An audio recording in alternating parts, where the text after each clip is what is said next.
है कि आज चुनाव जीतने का लगभग 7 महीना हो रहा है। आप अपने जनताओं के लिए कौन सा कार्य कर चुके हैं जो जनता जी से लाभान्वित हुए हैं, और क्या समस्या है मुख्य तौर पर जो है आपके पंचायत में? आप जरा सीमांचल न्यूज दर्शकों को इसके बारे में जानकारी दें, बताएं।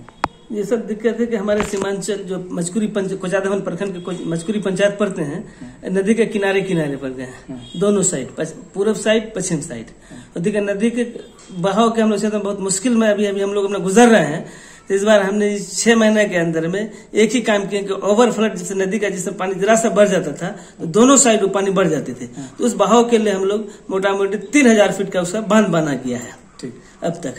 और उसके बाद तब तो अभी बरसात ही हो गया, और अब जून के महीने में से मनरेगा कमेटी का काम हो नहीं पाएगा, तो हो नहीं पाएगा। और बाकी इससे पहले असुरा से लेकर के पोखरिया तक, पोखरिया के माने शीतलनगर तक, मेन रोड हाईवे तक पूरी दोनों तरफ कट रहा है। इससे पहले असुरा चैनपुर टू असुरा जो बेग का काम हो चुका है अभी, से फिर प्रधानमंत्री सड़क अभी बन रही है अभी, और उसके बाद असुरा से पश्चिम सुर से लेकर के शीतलनगर तक अभी कुछ नहीं हो पा रहा है। अभी उसे नदी से अभी कटा हो रहा है, हम लोग बांध से कुछ किए हैं, ओवरफ्लो पानी रुक सकता है उससे, अब बाकी उससे कोई बेनिफिट हो नहीं। ऊपरा पानी से होगा, बाकी साइड वाला पानी अगर नहीं होता है तो फिर इससे हम लोग को बहुत दिक्कत हो जाएगी इससे। तो आपके यहाँ मुख्य तौर पर अभी जैसे समस्या है तब बाढ़ का? जी, अभी बाढ़ का है। अगर बाढ़ आता है या सैलाब में जो है तब आपके जनता जो है पंचायत के जी तो बड़े मतलब जो उससे प्रभावित होते होंगे? हाँ, प्रभावित होते हैं। तो मतलब आना जाना सबसे बंद हो जाता है। एक ही रास्ता हम लोग का रहता है सिर्फ शीतलनगर मेन रोड पकड़ने के लिए, और मचकुरी पश्चिम पार का सब ब्लॉक हो जाता है। अगर 3 दिन 4 दिन पानी डूबा हुआ रहेगा तो उन लोगों को 8 नंबर वार्ड 9 नंबर वार्ड बहुत मुश्किल हो जाती है।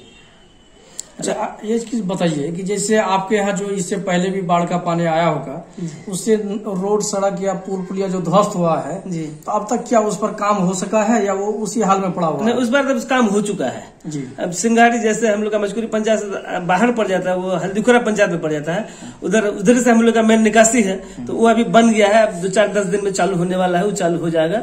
और वो कहाँ भी जो सड़क पुल पुलिया धसा वो कम्प्लीट हो गया है हम लोग का, हुआ है। भी हो गया। बाढ़ का पानी आने से जो है, बाढ़ का पानी आपके यहाँ घुसने का तब कई वार्डों में जो है काफी शंका बना रहता है। हाँ, मैंने काफी निकल जाता है, निकासी कम पड़ जाती है। हर तरह से चारों से रोड घाट हो गया है, निकासी कम हो रहा है, इस वजह से पानी जाम रहता है, धीरे धीरे क्रॉस करता हूँ। और उसके लिए अभी नदी को कंट्रोल करने के लिए नदी के ऊपरी साइड से अभी बांध बना जाता है।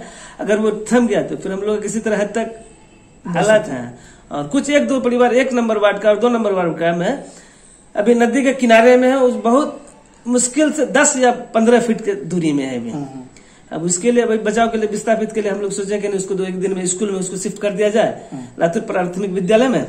उसके बाद जो हो आगे चल के अब सरकार इसके लिए जो है प्रावधान निकाले, फिर हम लोग सोच रहे हैं अभी जनता फिलहाल 2-4 दिन में उसको लातूर प्राथमिक विद्यालय में शिफ्ट कर दिया है, जिसमें वो जहूर नाम से उसका परिवार, एक रामविलास नाम से है, उसके बाद सोहिल नाम से है, उसके बाद सादिर आलम नाम से है। इन कई लोग एकदम नदी के किनारे पर फिलहाल है लोग। तो उनके साथ इसके मतलब माथे पर जो है खतरा मंडरा रहा होगा? जी हाँ, खतरा मंडरा रहा होगा। अभी फिलहाल 2-3 झटका और होने से मैंने जहूर आलम का घर तुरंत नदी में चलिए गया, इसका रामविलास राम का, उसके बाद उधर सोहिल बाबू का।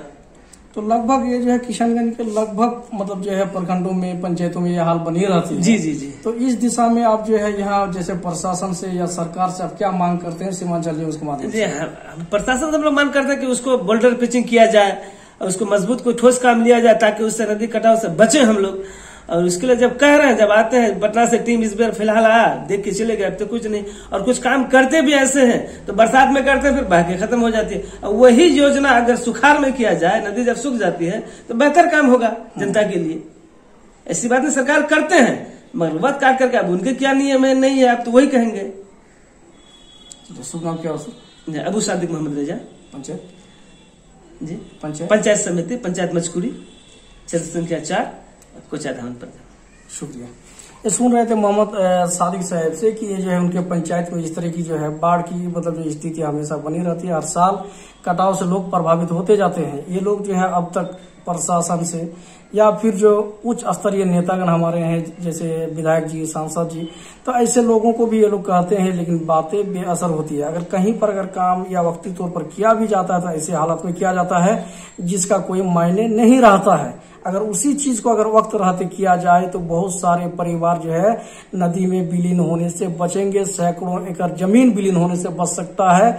और खास करके किशनगंज भी किसानों का मतलब जो है इलाका है, भारी तादाद में यहाँ किसान लोग रहते हैं, इनका मुख्य पेशा जो है काश्तकारी है। ऐसी स्थिति में अगर उनकी जमीनें भी बर्बाद हो रही है, घरें विलीन हो रही है, तो इस स्थिति में लोग कैसे पनप सकते हैं, विकास के मेन स्ट्रीम से अपने आप को कैसे जोड़ सकते हैं, उनके बच्चे अच्छे स्कूल में तालीम कैसे हासिल करेंगे, रोजमर्रा की जिंदगी जीना उनके लिए भारी पड़ रहा है, तो अपने बच्चों के भविष्य के बारे में कैसे सोच सकता है। इसलिए सीमांचल न्यूज महापरिवार भी सरकार से, प्रशासन से इस बात की पुरजोर अपील करती है कि ऐसे स्थिति में किशनगंज के मुख्तलिफ प्रखंडों और पंचायतों में भी जहां बाढ़ का पानी हर साल आता है, तबाही मचाती है, बर्बादी को साथ में लेकर के आता है, नदी में हजारों एकड़ जमीन, सैकड़ों एकड़ जमीन और सैकड़ों घरें विलीन होती है हर साल,